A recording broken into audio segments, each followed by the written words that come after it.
ফার্স্টে আমি আসসালামু আলাইকুম কইলাম ভাই, ফার্স্টে তোমরারে আমি আসসালামু আলাইকুম কইলাম দর্শক ভাই। কারণ আমি গান গাইতাছি বিলাপ পাইরে ওরে আমার দর্শক ভাই।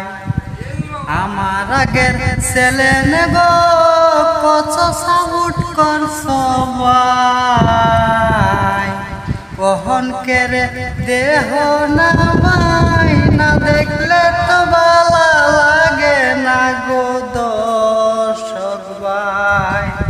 যত তোমরা সাপোর্ট করবা তত আমার কাম করবার গো মনে ইচ্ছা হয়। কখন ভাই গো কামাইছি একটার সমস্যা পাইছি, ছুরি করাই আমি বলে গান কইতাছি ওরে আমার প্রাণের দর্শক ভাই। আচল লাগে